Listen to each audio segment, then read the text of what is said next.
Finance. It seems hard to learn. But is it really? Wall Street likes to overcomplicate everything money related, confusing a lot of people. Join us on this podcast as we help break down the world of money for you to understand from a relatable perspective. This is Finance Simplified. Hey everyone, how's it going today? My name is Rohan and I'm super excited to welcome you to today's episode of Finance Simplified, the official podcast for Street Fins. We have a super duper special guest today, Dr. Alvin Roth, who's a professor of economics at Stanford University. He also happens to be the winner of the 2012 Nobel Prize in Economic Sciences, which he also won with Lloyd Shapley for the theory of stable allocations and the practice of market design. We're going to get more into market design in this episode, as the title suggests. But it's basically the study and design of any kind of market, whether it's the market for toilet paper, or the market for stocks, or even the market for jobs. We'll be discussing some of the work he did to win that Nobel Prize in this episode. Excited would be an understatement for how I feel about today's upcoming discussion. Today's goal is to simplify the topics of game theory and market design, both of which are ever present in our daily lives. Alvin has done extensive work in this field, so let's just get started. Alvin, welcome to the podcast. It's an honor to have you. No, thank you. So I just have to ask this question. How was it like winning the Nobel Prize in 2012? Well, it's a lot of fun. I recommend it. Yeah. And, as I was doing research into your career and how you got into economics, I came across something interesting. And that is that you didn't initially start out as an economist. You actually started out as an engineer. Could you talk a little bit about how that influence from engineering has impacted your work? Well, I think of myself today as a kind of economic engineer. I'm a market designer, so I get to help people fix marketplaces when they're broken and sometimes create new ones. And that's a very engineering thing to do. And as you say, I studied operations research, which is a kind of engineering that's meant to fix things when they're broken and help them work better. So I don't feel that I made a radical change in what I was trying to do. Right. And you mentioned that you study and practice market design. So as one of the topics of our episode, could you just introduce us to what market design is? Because I guess the traditional way we're taught to learn about markets is that they'll just kind of naturally form. But in many cases, that's not really what happens. So could you introduce us to the idea of market design? Sure. So a better name might possibly be marketplace design, because no one really thinks marketplaces just happen, right? Uber is a market for drivers and passengers, and it didn't just happen. It's a company. The New York Stock Exchange is a company. Airbnb is a company. These are all marketplaces. Google is a marketplace for ads, in response to searches. So I think the view that markets just happen isn't one that stands close examination. And once you start thinking of marketplaces as things that are designed, and they could be collectively designed from, with lots of people participating and making changes, or they could be designed by a single company that makes changes. Once you think about marketplaces as being designed, you can start thinking of how to do it well, how to avoid some of the error and trial and error, how to make markets do what we want them to do rather than do other things that they could sometimes do. And the primary goal of market design is to make sure that, I guess, each participant in the market gets what he or she wants at the end of the day. Well, that can be hard. Sometimes you can't get what you want. You might want a jet airplane, but they're expensive.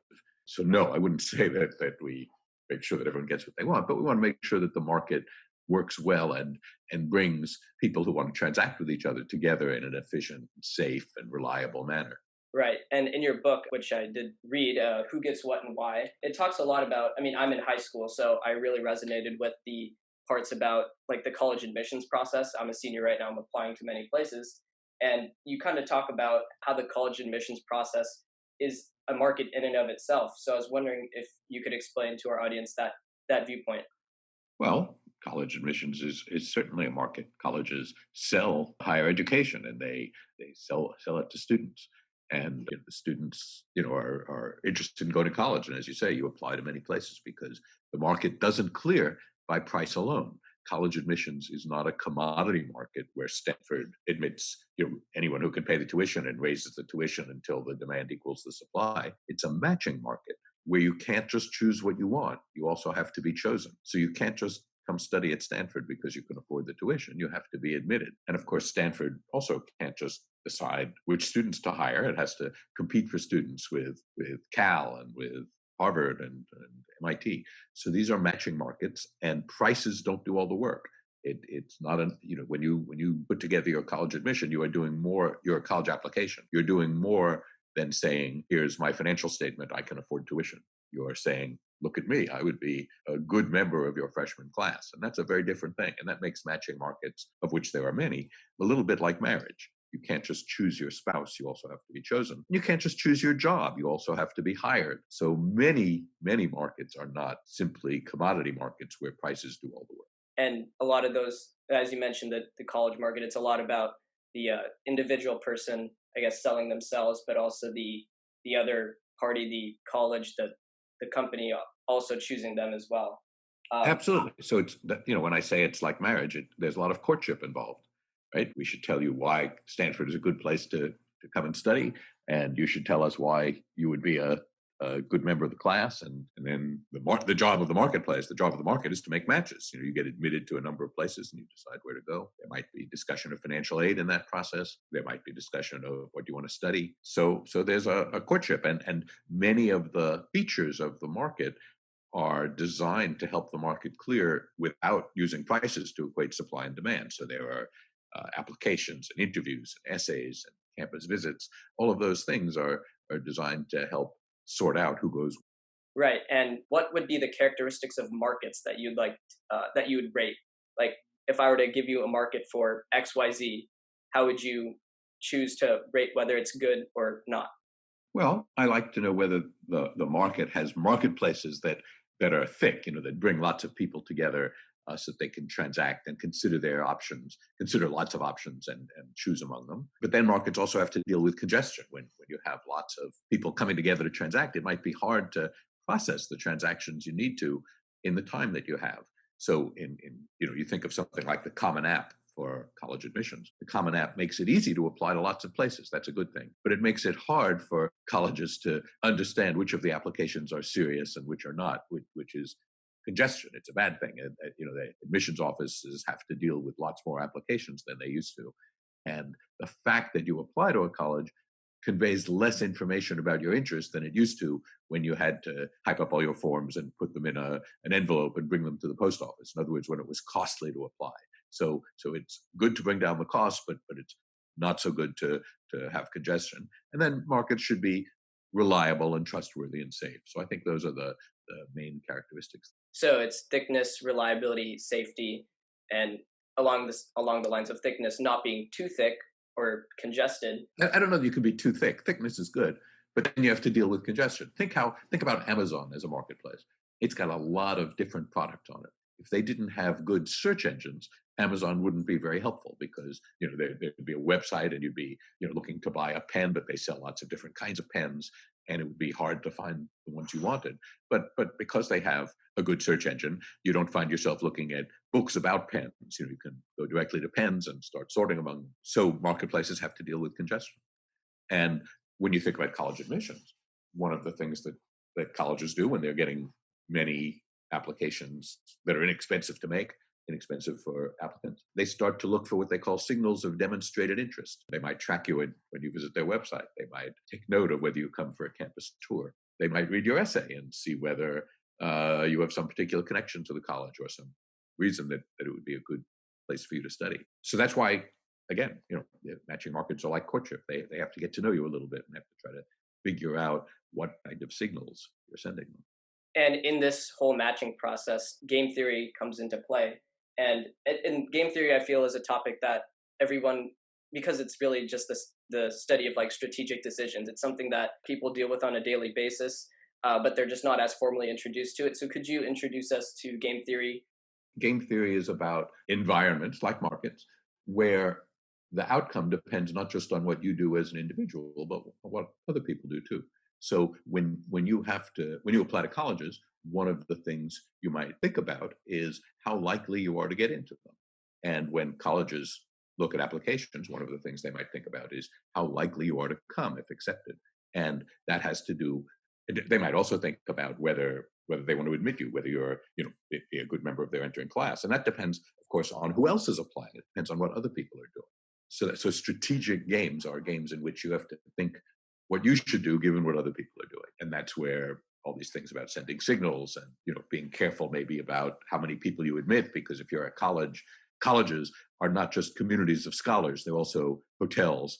So we have to be careful we can house things like that. So that involves making a model, making predictions about who will accept our offers. How many, if we want to admit 100 people, if we want to enroll 100 people, how many do we have to admit? Typically, we have to admit more than 100, but maybe we don't have to admit 200, depending on whether the applicants who we admit are likely to come. Right. I kind of want to get into more detail actually about like the different kinds of market failures that exist. So you mentioned one, congestion. Could you talk a little bit more about that? Sure. We hardly see any markets that don't successfully overcome congestion because markets that are too congested just aren't useful. But an example I like to give that people can sometimes think about is the congestion problem that Airbnb had to overcome compared to its competitors, which are big hotel companies like Hilton Hotels.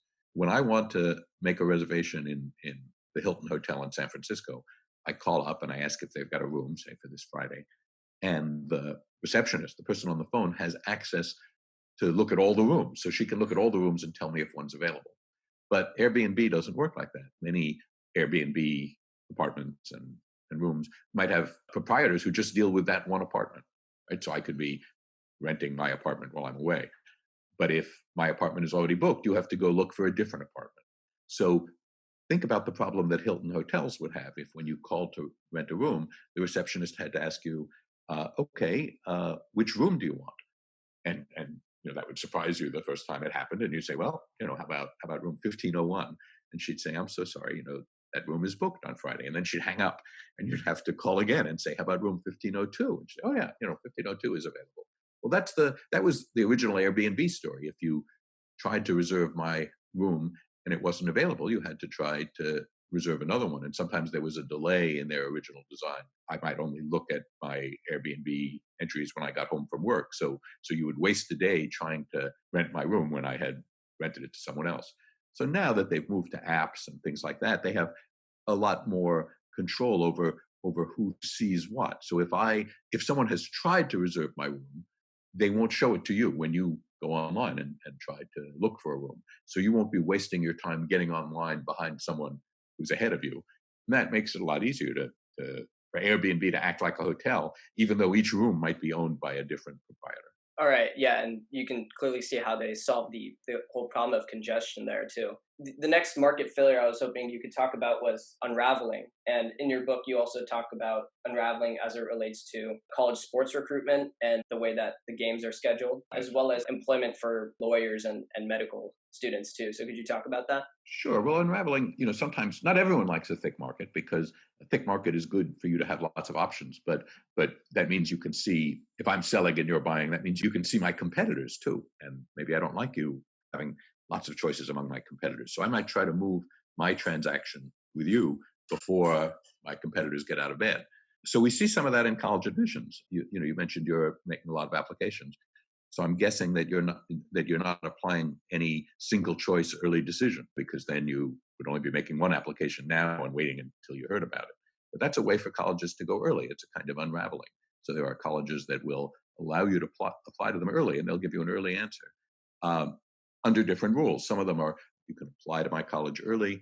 We will tell you yes or no early. But in the meantime, you can't apply anywhere else. And in fact, you commit, when you apply, you commit to attend our college if we admit you. So that's a way of avoiding having you have to have lots of offers to consider, which a college might want to do. And what I talked about with college bowls and things like that was, there was a time before the playoff series, before the current industrial organization of college bowls, football bowls, when the bowls used to make deals with teams when there were still several games left to play in the regular season. And that sometimes meant that a matchup that looked like it would be a great matchup between the number one team and the number two team, when it was finally achieved, it might be the number 3 team against the number 16 team, because they both would have lost some games after they made the agreement. So that's a kind of inefficiency where you match too early and you don't get as good matches as you might want. And we could worry about that with college admissions too, and with lawyers. If you know someone who's graduating from law school this year and they're going to work for a big law firm, a 500 partner law firm, or if they're going to clerk for a federal appellate judge, they've already known that for 2 years. A lot of those jobs get essentially matched in the summer after the first or sometimes the second year of law school. And so law graduates who are going to the most competitive jobs already know what jobs they're going to in June. And they match to those jobs while they were still young law students. Yeah, I can see how that can be kind of problematic because, you don't know whether or not that judge that or that lawyer that you hired before he even graduated is going to be a solid lawyer or not. You don't know how they're going to perform. Right. And as a law student, you might not really know what kind of law you want to do after your first year of law school. And similar things happened in medicine. And that's why, if you know someone who's graduating from medical school, they'll, in a couple of months, be going through what's called the National Resident Matching Program. It's a marketplace for matching doctors to their first jobs, new medical graduates to their first jobs. And they now do that in the last year of medical school, in the fourth year of medical school. But, in the middle of the last century, they were doing it the way lawyers now get many of their jobs, in the summer after the second year of medical school, or sometimes even after the first year. Yeah, and again, it just causes that. It's just that there's the uncertainty, I guess. It introduces uncertainty. It reduces the thickness of the market because when people are making very early offers, they're not making them all at the same time. So here you are in the summer after your first year of medical school or law school, and you get a job offer. And even if the job, even if the judge doesn't say to you, you have to let me know right now, you might have to let him know before you'll know what other offers you might get if you waited through the summer. Gotcha. Another market failure that you had a whole chapter on your book was the problem of having too much speed. Could you also delve into that a little bit? Sure. That's a little bit the same sort of thing. It can interfere with thickness. So think about commodity markets and stock exchanges. It used to be that if you visited the Chicago Board of Trade, you would see people in what were called trading pits signaling to each other about what they wanted to buy and sell. I want to buy 5,000 bushels of number 2 hard red winter wheat at this price. And if you wanted to sell at that price, you would send me a signal as well. You would gesture to me and we would make a deal. And there are rules in the market about how the deals are processed. So it's sort of first come, first serve. If I make an offer to the market, the first one who accepts it gets that offer. Well, people aren't trading that way anymore. They're trading with very fast computers. And one of the ways stock exchanges and commodity exchanges make their money nowadays is by renting space in their data centers to the algorithmic traders, because the speed of light starts to be a problem when you're trading when you're trying to trade as quickly as they trade. So being in the same data center as the New York Stock Exchange gives you some advantage over people who are further away. And quite a high percentage of trades made on American stock exchanges and commodity exchanges are made by computer.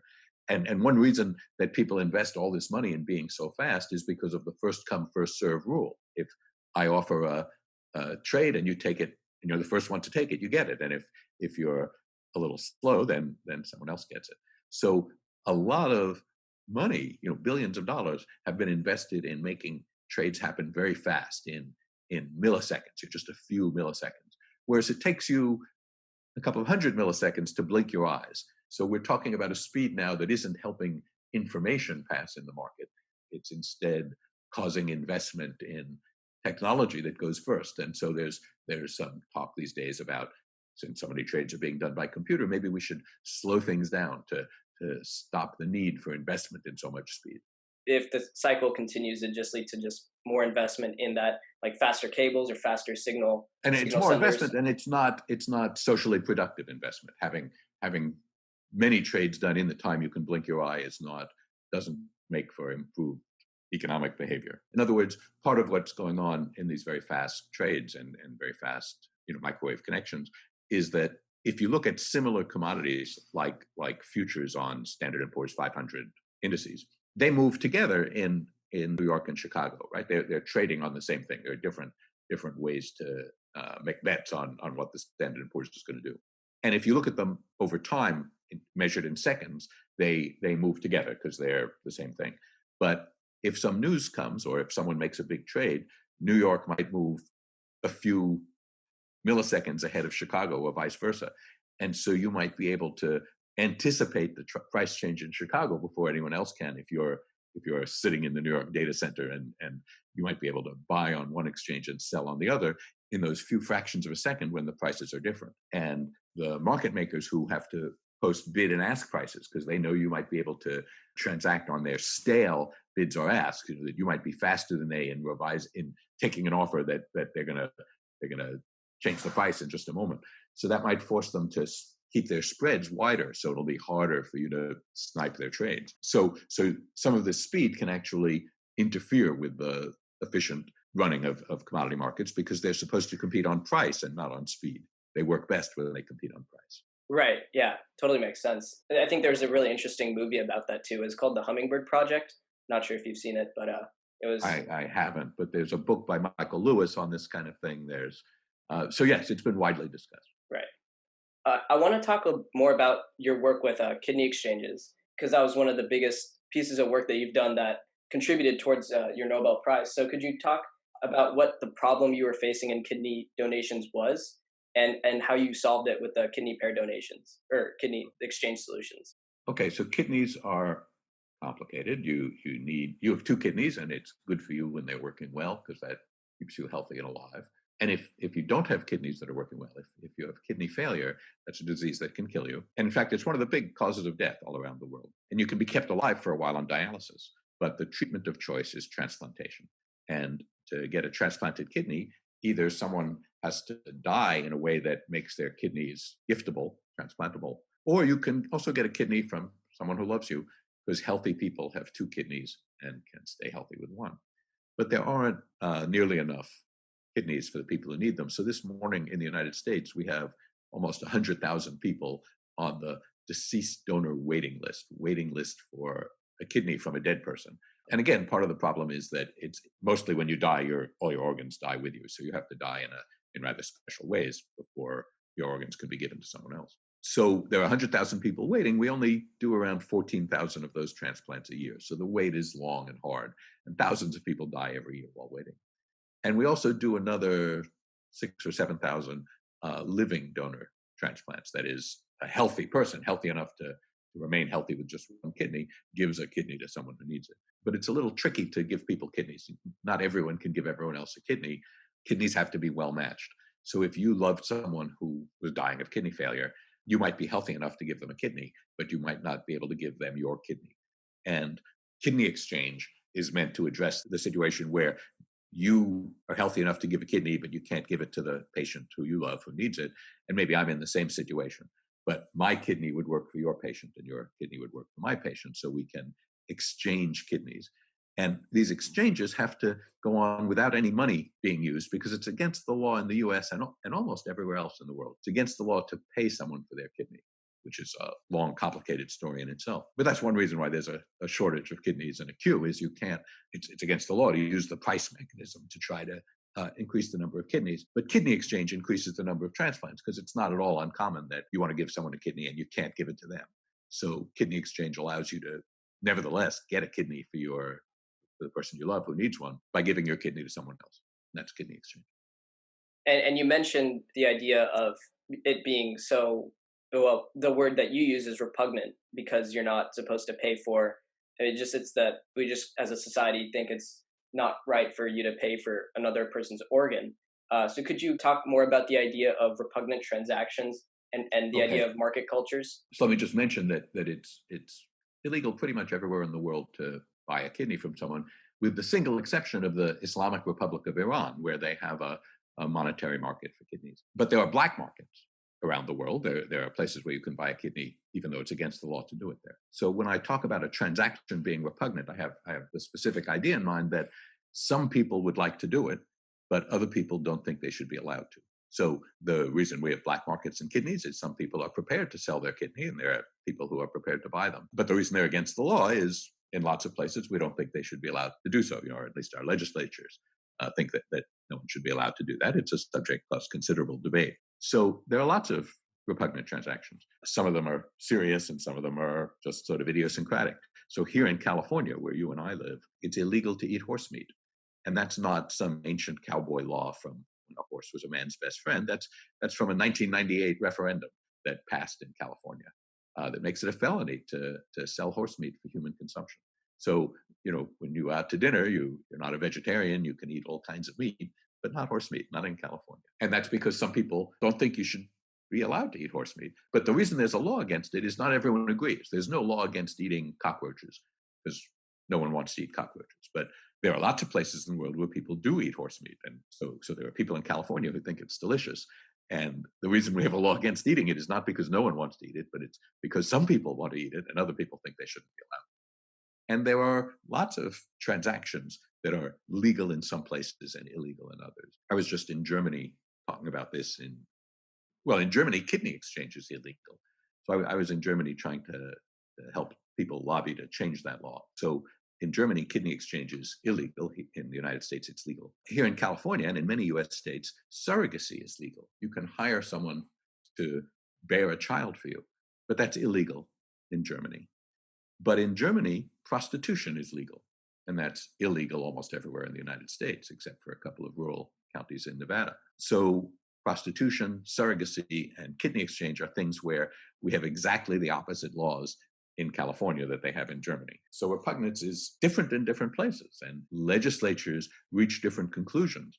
My colleague Stephanie Wong and I have done a survey that included Germany and the United States. And in both places, people support kidney exchange. So it's not that there's popular sentiment against kidney exchange in Germany that causes there to be a law against it, or against surrogacy for that matter. So I think economists don't spend enough time understanding, and we don't understand well enough, which markets get social support, because markets need social support to work well, and which bans on markets get social support, because bans on markets also need support to work well. Think about the situation in the United States now, where state by state, marijuana is being legalized. Cannabis, as we say in the legal markets. Well, there are still states in the United States where selling marijuana is illegal, and it's still illegal under federal law. So we're divided about that. Heroin, no one thinks heroin is a good thing for people to use, so it's against the law everywhere. But I'm guessing within 10 miles of where you live and 10 miles of where I live, it's possible to buy heroin. So although we have laws against it, and although we work hard to enforce those laws, over 40% of our prisoners in federal jails have drug convictions. Nevertheless, it's not just that heroin is available, it's available in such abundance that it's not that expensive. Poor people can buy heroin. So there's something about the ban on heroin that isn't attracting the kind of public support that the ban on murder, say, attracts. They're both against the law. We prosecute both vigorously. But we had 60,000 opioid overdose deaths in the United States last year, and we only had about 16,000 murders. So we just see a lot less murder than we see drug addiction. It's not at all clear why some markets get support in some places and not in others, and why some bans get support more than others. Those are good things for economists to try to understand. They're too important to be left to the philosophers. Right. My next question kind of goes back to an earlier discussion of game theory. And so a lot of game theory is used in negotiation. And I think one popular negotiation that we've been seeing in the news is the trade war. So could you kind of explain to us kind of the game theory that's going on with that? So I think that's pretty complex. We have a president who takes things very personally. So I'm not quite sure what his considerations are. But trade, is something we do in, it's a big market activity, trade. And by and large, we think that making the market thicker, allowing more trade is a good thing. It boosts the economy, but it may not be uniformly good for everyone. This is a little bit what we spoke about when we spoke about Unraveling before. People like to participate in a thick market on the other side of the market, but I don't necessarily want you dealing with my competitors. So I may not always like a thick market. I like to have lots of customers, but I don't like you to have lots of suppliers. And so the thing about trade is if we import steel, say, from other countries, that will be good for American automakers, but not good for American steelmakers. So trade is a subject of complicated negotiations that have to do with which interest groups are affected. And one policy that the world seemed to be working towards in the past was, given that there'll be some winners and losers, but that overall it'll increase the wealth of the world economy, maybe we should just try to reduce all barriers to trade. And of course, when we reduce barriers to steel coming into the United States, that will help people who make cars and who buy cars, but it will harm American auto workers, but it will increase the demand for steel from American steelmakers. So there was this long consensus that maybe what we should try to do is gently suppress all the trade barriers. And that consensus seems to be fraying, partly because the United States is no longer enthusiastic about that. My next question goes back, I guess, to market design, but it's about the market design of financial markets. In your book, you talk about the idea of earliest markets. It was like a barter system where we didn't have money. There has to be something called a double coincidence. So could you explain kind of how our system has evolved, our system of trade has evolved from that barter where you'd have to have that double coincidence to what we have today? So let me make a correction. I tried not to make any historical claims in my book about the prevalence of barter. I think the story about barter is that it's always hard. So it's not that we used to have worldwide barter and now we have the invention of money, which, as I'll talk about, eliminates the need for barter. It's that barter was hard. So I think that a lot of economic activity in the past, in the distant past, went on among people who knew each other, right? Who in families and clans and tribes and bands of hunter-gatherers, people who could help each other out and expect that they'd get some help in return when they needed help, things like that. People who could remember who owed what to whom. So the fellow who talked about double coincidence of wants was an economist named William Stanley Jevons. And what he said is, think how hard it would be to buy and sell houses if all you could do was trade houses, right? So I live in a house and you live in a house. Supposing we each wanted to move to where the other person lived, well, it would be really hard if I had to find a house in your neighborhood that I would like, and that the owner of that house would at the same time like my house and want to trade, and we'd both be willing to trade. And that's what he called the double coincidence of wants. And what he was writing about was why the invention of money is such a good market design invention. Because if I want to buy a house in your neighborhood, what I can do is sell my house, and now I come with cash in hand, and I go buy a house in your neighborhood. And I don't have to find someone in your neighborhood who wants to live in my house. I sell my house to someone who wants to live in my house, and I buy the house of someone who no longer wants to live in their house, and we're done. And that's what makes housing possible. My family moved here from Boston. So we sold a house in Boston, and then we came and we bought a house in California. It would have been much tougher to move, right? I would still be teaching at Harvard and not at Stanford if before I could move, I had to find someone who wanted to trade houses with. So trading without money requires a double coincidence.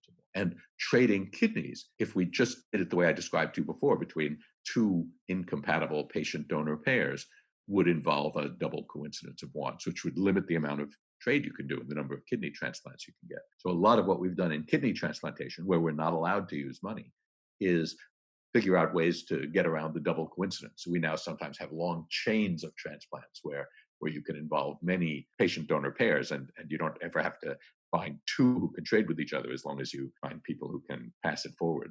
Right, and thank you for that explanation on the double coincidence was eventually solved with the invention of money. And we were talking about how financial markets have evolved to include money with that invention. My next question is, what markets today do you feel are ripe for innovative redesign? That's a subtle question. You've asked it well. People often ask me, what markets do I think could need to be redesigned? You aren't working well, but markets that need to be redesigned and because they aren't working well aren't always ripe for redesign, because the historical and social and economic factors that have led to their current poor design might still all be in place and prevent a redesign. So it's a good question of which ones are ripe for redesign. And let me just say, since you said you're looking into college admissions, there are some problems with the current system of college admissions, but I don't see that as a market that's ripe for redesign. In other words, it's not working as well as it might, but it's not working so badly that there's a lot of eagerness to redesign it. Unless you can get lots of people to coordinate with each other to change the way things work, it's hard to change them. So I think you'll do just fine in college admissions. You'll probably have some moments of uncertainty and anxiety, and you may apply to more places than you really need to. These are sort of small scale problems with market design that I don't think are going to cause a groundswell of enthusiasm for changing the design, but might be annoying to you as you go through it. Markets that need redesign, well, one of them is, and it might be becoming ripe, are how we handle human migration, right? We're having a lot of trouble with refugee and asylum seeking and with plain economic and other kinds of migration, right? There are messes, at our southern border in the United States. There's, very disorderly immigration to Europe across the Mediterranean. And in your lifetime, there's every reason to think that we're going to see sea levels rise and people start to get their feet wet where they live. And we're going to have to learn how to handle that better than we do. This business of stopping people at the border, and that this may discourage them from coming, but it's not a good way to deal with who eventually immigrates to the United States and who doesn't, or to Europe and who doesn't. So I think we have to pay attention and learn from our current failures, because this isn't a problem that's going to go away. Yeah, 100% agree with that. As climate change and other geopolitical factors happen, migration is definitely going to be something that's going to get a lot bigger. So I know we're almost out of time, but my final question, and it's something I've asked of all my guests, is I read online that you have 2 sons. So whenever they were younger, say my age or a little bit older, when they were in college, what lessons about economics and finance did you teach them? Oh, I don't know that I consciously taught them a lot of economics, but they certainly were exposed to a lot of dinner table discussion in the family and with our friends and colleagues. So, I think probably what you can say to young people is, most of us need to find employment in order to make our way in the world. And when you think about employment, you should think not just about, you should think simultaneously about what work you would feel is worthwhile to do, and that you'll also enjoy doing, because you can't work hard enough if you don't enjoy what you're doing. And you might be more happy with what you're doing if you think it's worthwhile. So I think that's the trick. It's not enough to, we just talked about refugee resettlement. That's an important problem, but it might not be what you should earn your living at if that's not the kind of work you think that you could generate a lot of enthusiasm for. There might be other worthwhile things that you could do better at. I think you have to think about both those things. What's worth doing and what do you enjoy doing? Any final advice for today's students in high school who are still interested as a topic, perhaps with the ambition of becoming like a professor like yourself? What advice you have for them as it relates to economics? Well, as it relates to economics, if you're in high school, one thing you should do is plan to take a reasonable amount of math, because that's the language of many sciences. Math is a very useful tool that I think people often underinvest in when they're young, and that it's harder to play catch up later. But I think that there are lots of interesting things to do in the world, and you should keep your eyes open and look out for things that look interesting to you, worthwhile and fun. All right. With that, I want to thank you for being on the podcast today. It was truly an honor to have you. Thank you so much. Well, thank you.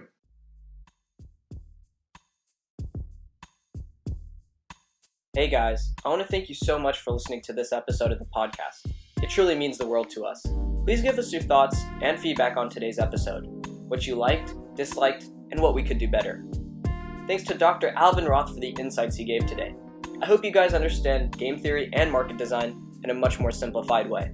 Once again, we are really happy that you're taking the initiative to learn finance and to better your future. If you'd like to get in touch with us, please email streetfins@gmail.com. And if you haven't already, we highly encourage you to check out streetfins.com for articles, videos, and other content, and to subscribe to our newsletter. Join the StreetFins community and follow us on social media, links in the description, and share us with your friends so that they can learn about finance too. We'll talk to you next time on Finance Simplified.